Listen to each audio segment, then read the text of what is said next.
Bonjour à tous, donc on se retrouve pour cette première vidéo des folles semaines, donc des vidéos que j'ai voulu pour traiter de sujets d'actualité mais qui sont aussi des sujets lourds, des sujets de fond qui animent notre société. La première d'entre elles sera une vidéo sur la folle semaine de la diplomatie française face aux ingérences étrangères. Vaste sujet me direz-vous. Avant cela, j'aimerais vous rappeler, vous pouvez vous abonner à cette chaîne YouTube, liker et commenter les vidéos, c'est toujours intéressant de vous lire et puis ça me fait plaisir. Donc, je vous parlais donc d'une folle semaine pour notre diplomatie. Je pense que les gens qui avaient encore des illusions sur les ingérences étrangères dans notre pays en sont pour leurs frais. La première ingérence, on va dire, elle est très classique, c'est de la diplomatie humanitaire. Donc c'est la Russie et son vaccin Sputnik V. Donc vous savez, ils ont déposé une demande de mise sur le marché en Europe. Ils ont commencé à négocier des moyens de production avec les Italiens, avec les sociétés italiennes. L'objectif... La Commission européenne d'ailleurs a dit via Monsieur Breton qu'on n'avait pas réellement besoin d'un vaccin russe parce qu'on avait 4 vaccins qui étaient en production et ça allait suffire. On est très loin du sanitaire, on est vraiment dans le politique. L'objectif de la Russie, c'est votre opinion. Vous n'êtes pas sans ignorer que les relations entre la Russie et l'Europe sont assez compliquées à cause de la Crimée, à cause des pays baltes, à cause de Navalny. Il y a beaucoup de sujets qui s'accumulent.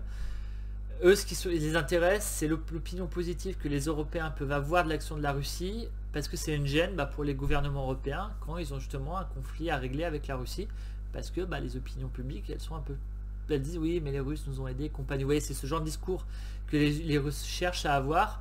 C'est très classique, hein. Il y a une époque, c'était des sacs de riz qui débarquaient. Là, on est sur un vaccin, c'est un peu plus innovant, je vous me dirai. Mais voilà, là-dessus, rien de neuf sous le soleil. La deuxième ingérence qu'on a vue ces derniers jours, elle est plus insidieuse, elle a fait énormément de débats en France parce qu'elle touche des ressorts qu'est l'islamo-gauchisme, et vous verrez qu'on peut avoir aussi une autre grille de lecture que l'islamo-gauchisme sur cette affaire-là. Donc c'est la Turquie et la mosquée cathédrale de Strasbourg. Je vous rappelle que les relations franco-turques sont très compliquées, on peut même parler de guerre froide. Donc la Turquie a une vision expansionniste de sa politique étrangère depuis quelques temps, ce qu'on appelle du néo-ottomanisme, le retour de l'Empire ottoman, qui est vraiment quelque chose de très ancré chez Erdogan. Donc ils occupent des territoires en Syrie. On voit l'armée turque qui intervient énormément en Libye, qui est un ancien territoire ottoman. Et on va dire que le cœur du problème, c'est la contestation des frontières maritimes avec la Grèce et Chypre, pour des questions gazières. C'est pour ça qu'il y a des bateaux turcs qui vont forer dans les eaux grecques et chypriotes. Ça crée des tensions énormes avec ces deux pays et nous. Il faut savoir qu'il y a eu des frottements assez vifs, pour pas dire viril, entre la flotte turque et la flotte française, où une frégate française voulant inspecter un cargo qui livrait des armes de manière illégale à la Libye et qui était protégé par la flotte turque, s'est fait illuminer, donc ciblé par une frégate turque. Donc ça, entre deux alliés de l'OTAN, c'est des choses qui ne se font pas, bien évidemment. On a vendu des Rafales à la Grèce, on a mis deux Rafales stationnés à Chypre. On a quand même des moyens très lourds en frégate et en porte-hélicoptère, les fameux Mistral dans le secteur. On va vendre des frégates, ça a l'air bien parti aux Grecs. Vous voyez, donc il y a une présence militaire française en Méditerranée orientale qui crée ce conflit avec la Turquie, ce qu'on va contre leur volonté. Donc la mosquée cathédrale de Strasbourg, elle rentre dans cette globalité-là, parce que on n'est pas dans une simple salle de prière utilitaire pour les Turcs, nombreux en Alsace d'ailleurs. Non, là on est sur un symbole politique, c'est 32 millions, c'est quelque chose de lourd. C'est un drapeau ottoman planté dans la capitale européenne que Strasbourg.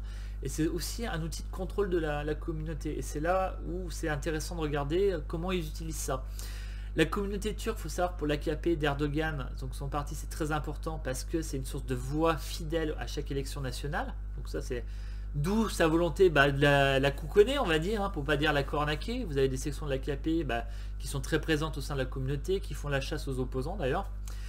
Et c'est aussi un outil de politique étrangère, qu'on l'a vu par exemple quand ils ont appelé à voter contre Merkel, quand Erdogan a appelé à voter aux Turcs à voter contre Merkel aux élections.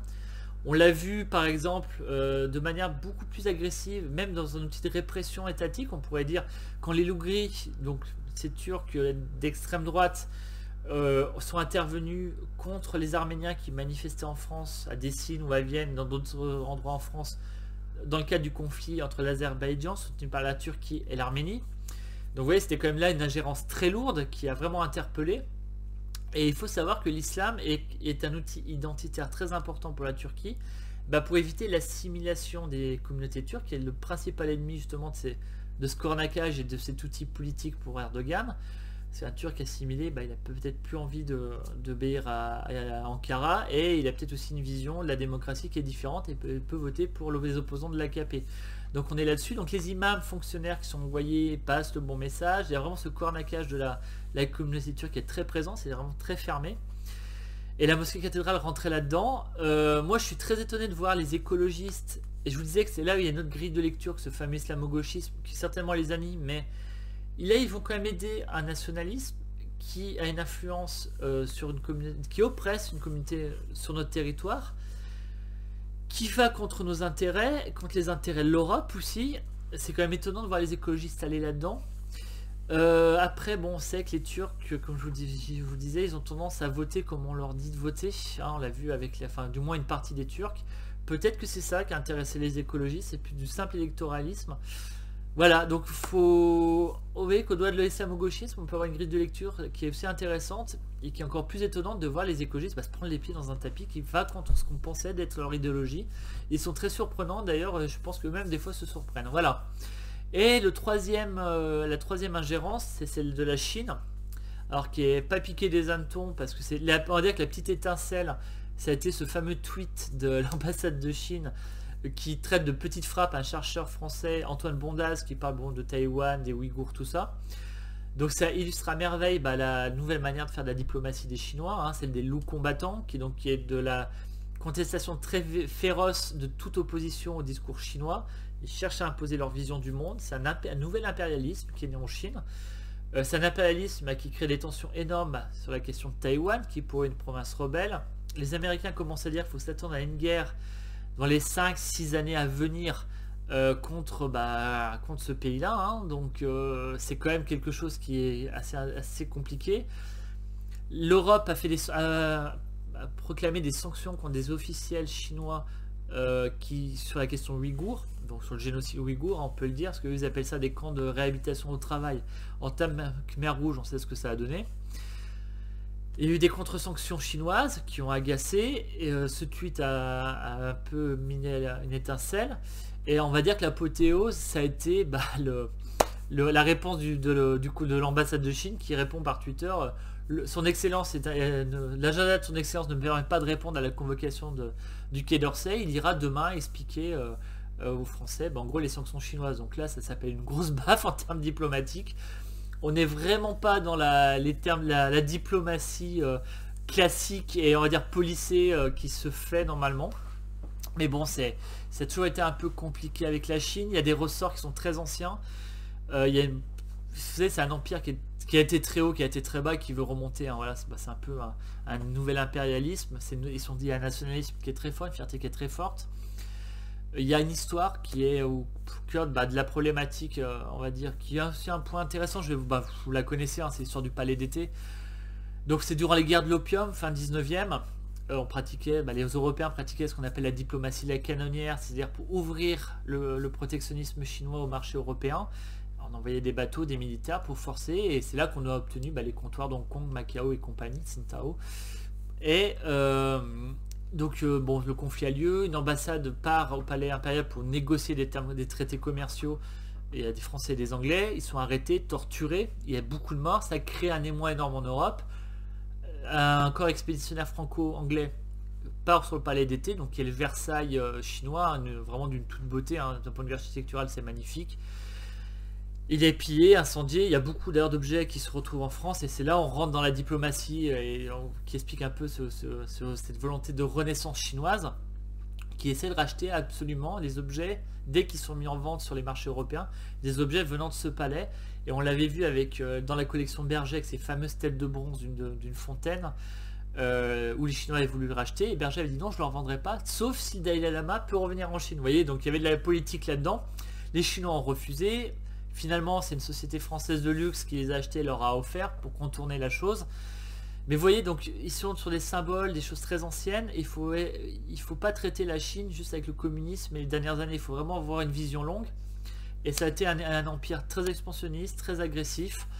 Et je pense qu'on revient à cette époque-là. Donc c'est une carte de lecture qu'il faut avoir. Et quand l'ambassadeur chinois se comporte comme il se comporte, je pense qu'il ne faut pas hésiter à aller dans ces ressorts-là. Voilà, donc je vous disais donc tout à l'heure pour conclure la fin des illusions, je pense que c'est clair. Si on veut s'en sortir, il faut faire prendre une très grande fermeté vis-à-vis de tous ces pays. Mais pour avoir une fermeté, il faut avoir aussi une souveraineté qui permette de le faire. C'est-à-dire qu'il ne faut pas être dépendant. Par exemple, sur la question des terres rares, des semi-conducteurs et compagnie, c'est très problématique pour nous parce qu'on est trop dépendant de la Chine. Mais il y a aussi Taïwan, on est dépendant. Donc il faut voir qui on aide, par exemple. Mais c'est une vraie question. Et puis il y a la question, la question de la flotte. Je vous ai beaucoup parlé de marine. Il va falloir qu'on renforce notre marine, qu'on renforce notre capacité à aller sur des longues distances.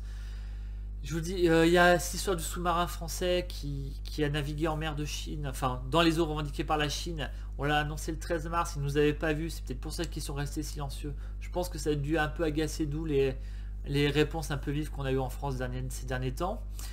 Donc vous voyez qu'on est présent là-bas, les Anglais envoient leur porte-avions, leur tout dernier porte-avions, le Queen Elizabeth, si je ne me trompe pas, au Japon, donc ça bouge beaucoup. Nous, il va falloir qu'on soit capable de projeter de marine là-bas qu'on n'a pas. On n'a pas de flotte dans le Pacifique, donc c'est quelque chose à renforcer. Là, sur les avions, on est en train d'organiser une capacité de projection massive de notre aviation en loin. Il y a un projet de projeter 20 Rafales à 20 000 km avec tous les nouveaux ravitailleurs qu'on a. Il n'y a que très peu de pays, je crois qu'il y a 3 pays qui sont capables de le faire aujourd'hui, voire moins. Et on serait là-dedans, et 20 000 km, hein, c'est l'Asie, hein, on y est. Donc voilà, il y a tout ça. Il y a la problématique de la défense européenne. On s'aperçoit que les Allemands ne sont pas des alliés fiables en matière d'industrie militaire. Ils sont en train de saboter l'avion du futur, l'avion de chasse du futur qu'on voulait faire avec Dassault, Airbus, les franco-allemands. Et je pense que la triste perte d'Olivier Dassault ne va pas aider à améliorer la situation. Bon, je pense qu'on va finir par le faire seul d'ailleurs. Ce serait peut-être un peu moins idéologique que les Macron sur la question européenne, parce que les Allemands ont saboté le drone armé qu'on voulait faire, européen. Ils sont en train de saboter l'avion de chasse. Ils sont en train de saboter le char, hein, qui ont une grande tradition, même après la Deuxième Guerre mondiale, qui ont gardé une tradition sur les blindés. Ils sont en train de saboter le projet qu'on avait avec eux.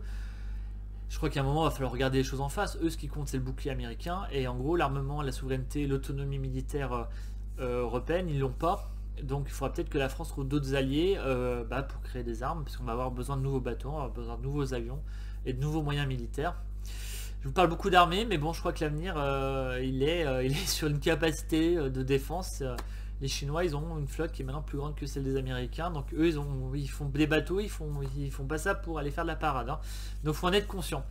Et puis pour conclure vraiment, je dirais attention on va dire aux inconséquents de la politique française, qui pour des visions politiciennes, idéologiques, vont aider des pays dans leur ingérence. Je parle clairement de la mosquée de Strasbourg, la mosquée cathédrale de Strasbourg, où les écologistes, en voulant subventionner ce projet-là, vont clairement aider le nationalisme turc à perdurer en France, à être un outil de politique interne pour la Turquie et d'ingérence en France. C'est pas possible parce que c'est tirer une balle dans le dos de l'Europe et de la France. Je vous dis à très bientôt et je vous souhaite une bonne journée.